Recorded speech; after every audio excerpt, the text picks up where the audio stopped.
जय गुरु जी। शुक्राना गुरु जी। अनंतम शुक्राना गुरु जी। संगत जी, आज गुरु महाराज जी ने एक थॉट भेजा और गुरु जी ने कहा कि जो ਤੁਹਾਡਾ बुरा करना चाहते हैं ना तो उन्हें करने दे। जो भी तुम्हारा बुरा चाहता है उसको करने दो, ध्यान ही मत दो। जो गुरु की संगत है ना उसका राइट डिसीजन यही होता है कि वो सिर्फ गुरु की है और किसी की नहीं।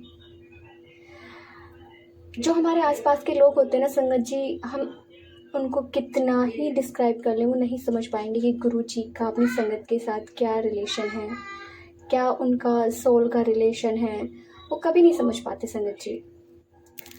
संगत जी, गुरु जी कहते हैं कि पुत्र तेरी फैमिली पे बहुत बुरी नज़र लगी हुई है, उसके लिए सत्संग सुनिया कर। सच में संगत जी, नज़र तो लगी है लोगों की। हमारे घर में 11 दिन में समर सीवर हुआ है और जो लोग समर सीवर कर रहे थे ना संगत जी, वो भी कह रहे थे कि मेरे हस्बैंड से कि भाई साहब अभी तो आप समर सीवर करवाया आपने, तब लोगों की इतनी बुरी नज़र लगी हुई है, जब घर बनवाओगे तो पता नहीं क्या करेंगे ये लोग।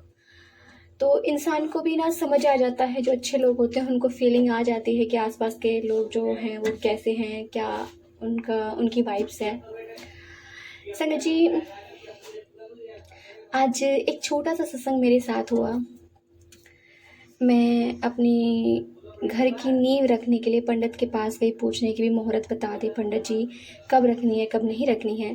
तो संगत जी, एक छोटा सा सत्संग गुरु महाराज जी ने मुझसे करवाया। एक आंटी वहाँ पे सेवा कर रही थी शिवलिंग की, उन्हें साफ सफाई में लगी हुई थी वो। तो मेरे मन में भी एक ऐसा थॉट्स आया कि शायद मैं भी कुछ कर पाऊँ, मतलब शिवलिंग को टच कर पाऊँ, या मुझे कुछ मन में इस तरह का थॉट आया मुझे कि मैं कुछ करूँ।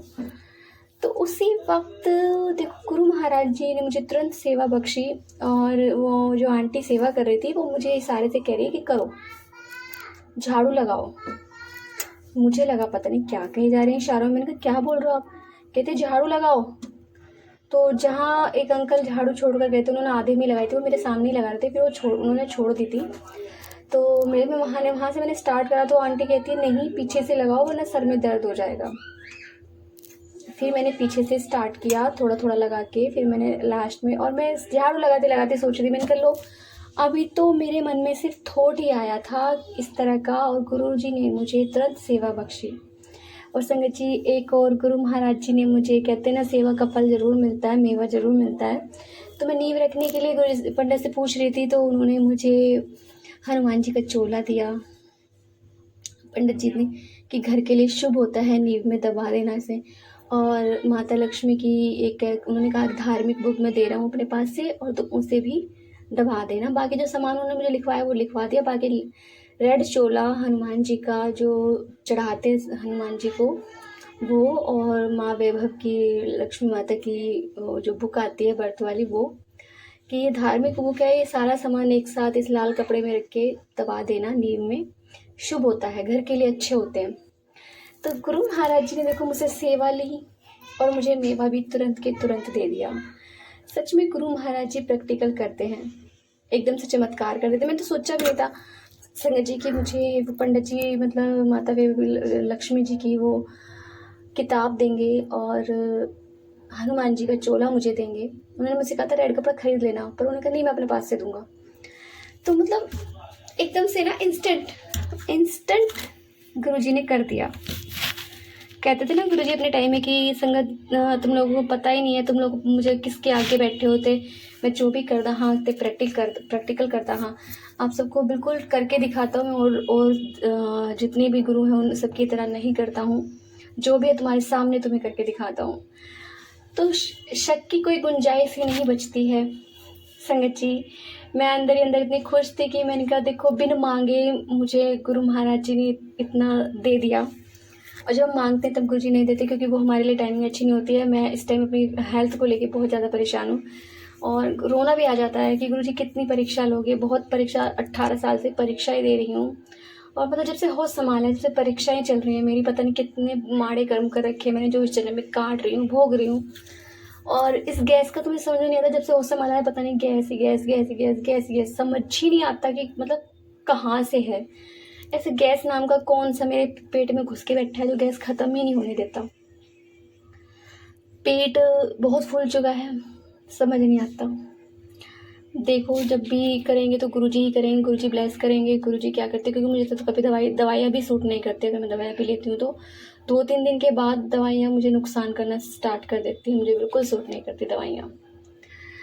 संगत जी बस गुरुजी से अरदास है कि गुरुजी बस जल्द से जल्द मेरी जो पेट की समस्या है वो ख़त्म कर दें, क्योंकि मुझे कुछ सूट नहीं करता है।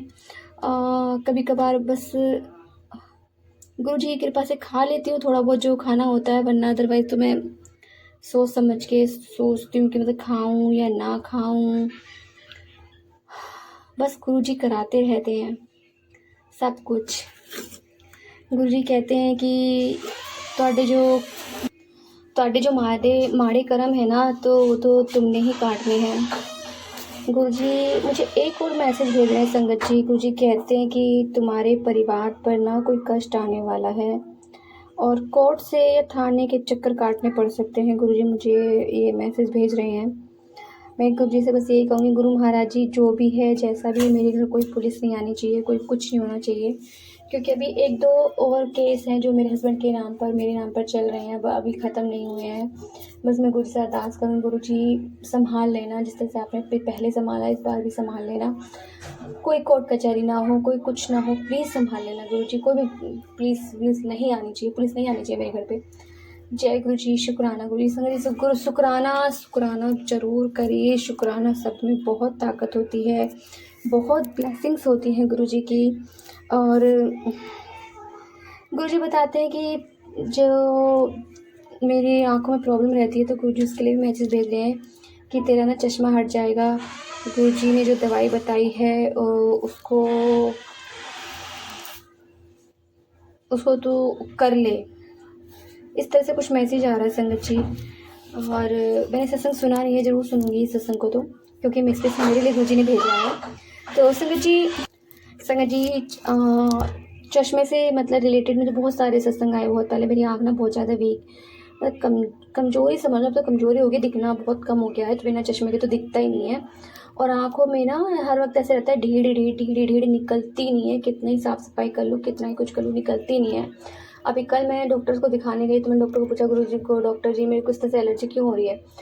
तो कहते हैं कि थोड़ा साफ़ सफाई का ध्यान रखो, एलर्जी हो जाती है और ये कोई बड़ी बात नहीं है, एलर्जी हो जाती है। आप अपना ध्यान रखिए, आंखों को अच्छे से साफ़ करिए, जितना हो सके ध्यान रखिए। और गुरु जी कह रहे हैं मुझसे बार बार कि शुक्राना कर, तेरे लिए बहुत कुछ करना है, तुझे बहुत कुछ देना है, ज़्यादा सोच विचार नहीं करना। तेरी जो आंखों की रोशनी जो बहुत ज़्यादा कमज़ोर हो गई है ना, तुझे उपाय भी बताऊंगा और तेरी आंखें भी ठीक होंगी। तो जय गुरु जी। शुक्राना गुरु जी, अनंतम शुक्राना गुरु जी। संगत जी आपको सत्संग अच्छा लगे तो प्लीज़ हमारे चैनल को लाइक कीजिए, सब्सक्राइब कीजिए, बेल आइकन को प्रेस कर दीजिए ताकि नए सत्संग की जानकारी आपको जल्द से जल्द मिल सके।